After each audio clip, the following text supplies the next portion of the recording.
Bonjour tout le monde, dans cette vidéo très rapidement je vais continuer avec tout ce qui concerne la géochimie, donc les méthodes géochimiques dans le cadre de la détection d'un gisement, par exemple aurifère ou autre type de gisement. Mais on va se focaliser rapidement dans cette vidéo. Je fais une vidéo très rapide, aller juste à l'essentiel. Alors notez que nous parlerons dans cette vidéo de la géochimie des formations superficielles. Alors pourquoi la géochimie des formations superficielles? Parce que c'est une des méthodes de géochimie qui est très utilisée dans le domaine de l'exploration minière.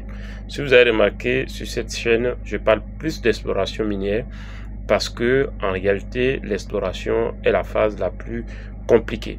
Une fois qu'on a détecté le gisement, on a identifié le reste, c'est l'exploitation, et l'exploitation obéit à des méthodes, je dirais, simples qu'on applique parce que on a déjà le gisement. On optimise en fait l'exploitation de ce gisement, et donc ça fait appel à plusieurs domaines de compétences, notamment tout ce qui touche l'ingénierie à grande échelle. Donc ce n'est pas seulement l'exploitation, fait intervenir beaucoup d'éléments, beaucoup de domaines. Ça peut être la sismique, ça peut être si vous voulez tout ce qui est géophysique, tout ce qui est topographie, tout ce qui est ressources, etc. Donc je pense je vais développer certains points au fur et à mesure.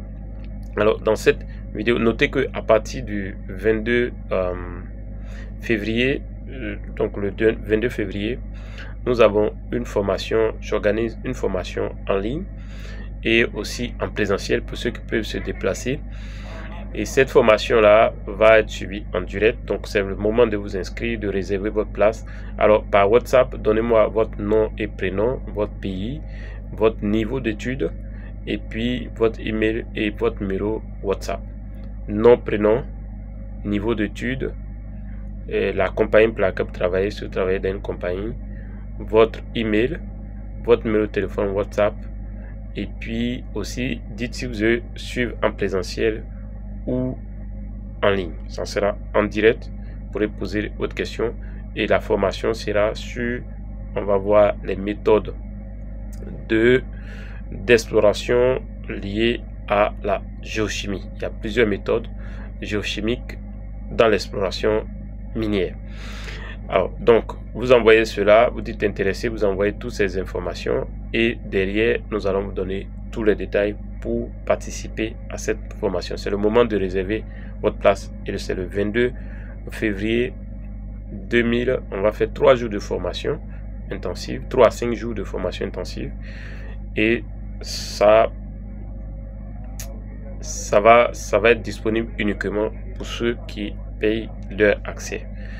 Alors donc concernant les formations, pour revenir à cette vidéo, notez que les formations superficielles en fait sont des formations qui vont véritablement nous permettre de détecter des anomalies, parce que ce sont des formations qui en réalité dispersent généralement les anomalies géochimiques.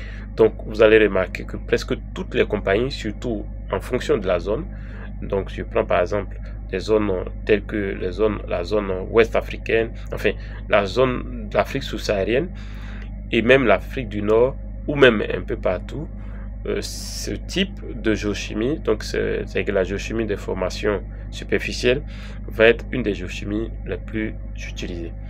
Alors cette formation là, ce type de géochimie, donc la géochimie des formations superficielles, a un avantage très important, c'est le fait que ça va nous permettre de rechercher des anomalies en tenant compte des mailles très grandes. Donc on peut aller, ça peut être des mailles qui vont s'étendre sur le kilomètre carré, à des mailles qui vont des mailles de resserrage sur des mètres carrés. Donc par exemple on peut aller de 10 km ou plus de 10 km, donc prendre un échantillon chaque 10 km à prendre un échantillon chaque 10 mètres.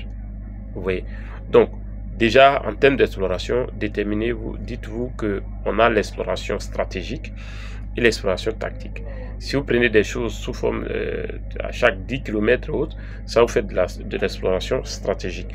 Mais lorsque vous faites du resserrage, donc que vous prenez des échantillons par exemple chaque 10 mètres, chaque 20 mètres, cette exploration est une exploration tactique. En réalité, quand vous faites du resserrage, vous êtes en train de faire une exploration tactique. Lorsque vous travaillez sur une maille plus large, vous faites de l'exploration stratégique. La maille plus large permet de prendre moins d'échantillons et avoir une idée sur une large zone.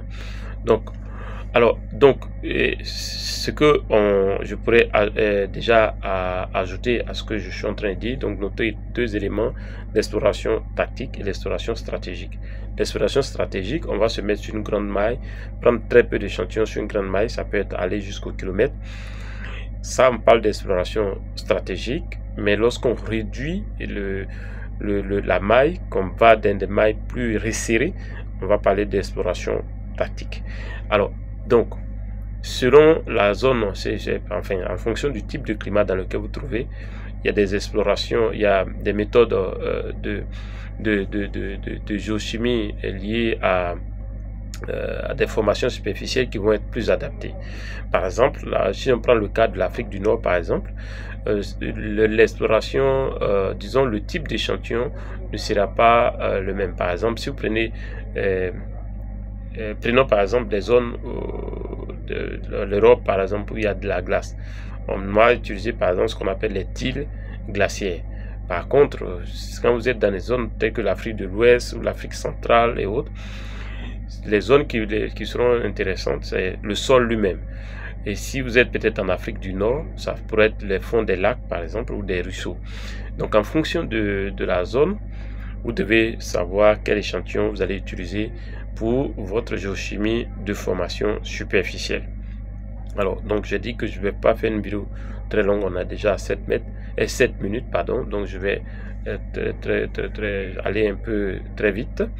Alors, donc, les types par exemple, on peut utiliser des sédiments dans les ruisseaux. Vous allez entendre parler de stream sediment. Donc, ce sont ces sédiments-là, en fait, sont issus, si vous voulez, d'une désagrégation mécanique. Donc, et cette désagrégation mécanique des bassins, au niveau des bassins versants, ça va être provoqué par ce qu'on appelle l'altération, les agents météoriques, les agents atmosphériques ou si vous voulez même météoriques. Les agents atmosphériques, ça peut être le vent, ça peut être l'eau, etc., etc. Alors, donc, et aussi, on peut utiliser le sol. Dans le cas du sol, par exemple, ce qui se fait très souvent dans les pays comme la Côte d'Ivoire, on va à une certaine, généralement, soit l'horizon B qu'on va utiliser dans le cadre de l'échantillonnage du sol.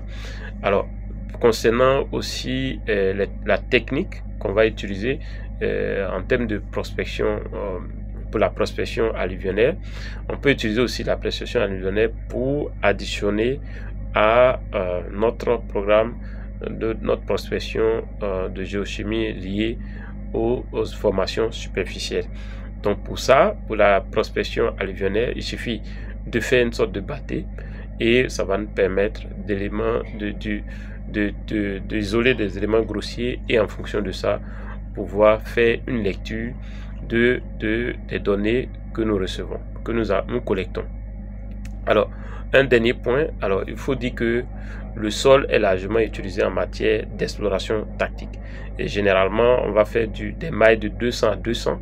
Ensuite, on va resserrer ces mailles de 200 à 200, de 100 à 100.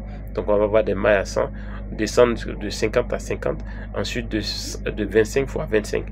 Donc, on va avoir des mailles comme ça. Et en sol, ça va permettre d'identifier des anomalies. Et ces anomalies-là pourront être testées maintenant par un programme de forage.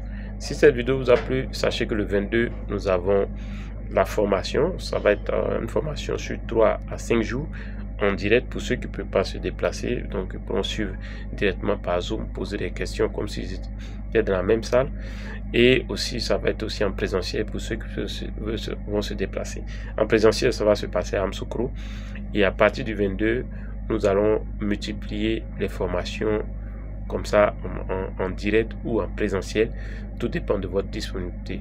Si cette vidéo vous a plu, faites-moi un gros like et sachez que si vous êtes intéressé, vous écrivez intéressé par WhatsApp. Le numéro WhatsApp c'est +225 07 59 42 17 05. Vous allez trouver dans la description de cette vidéo le numéro WhatsApp. Vous dites que vous êtes intéressé, vous mettez votre nom, votre prénom, votre numéro de téléphone WhatsApp, votre email et votre fonction, si vous êtes étudiant, si vous êtes travaillé pour une entreprise, quelle est l'entreprise, et vous mentionnez si vous voulez suivre en ligne ou en présentiel. Et aussi derrière nous allons vous envoyer le numéro, et d'ailleurs le même numéro WhatsApp c'est le numéro de paiement pour tout le monde, donc vous payez et nous allons vous enregistrer. Le coût de la formation c'est 510 000 francs CFA. 510 000 francs CFA. 510 000 francs CFA. Pour ceux qui sont dans des pays où le franc CFA n'existe pas, vous n'avez qu'à diviser 510 000 francs CFA par 600 francs et vous allez trouver la somme en dollars US. 510 000 francs CFA. On ne va donner l'accès qu'à des gens qui sont motivés et qui vont payer leur accès à la formation. Alors, dernière information, les 50 premiers inscrits bénéficieront d'une réduction de 50%. On se dit à très bientôt.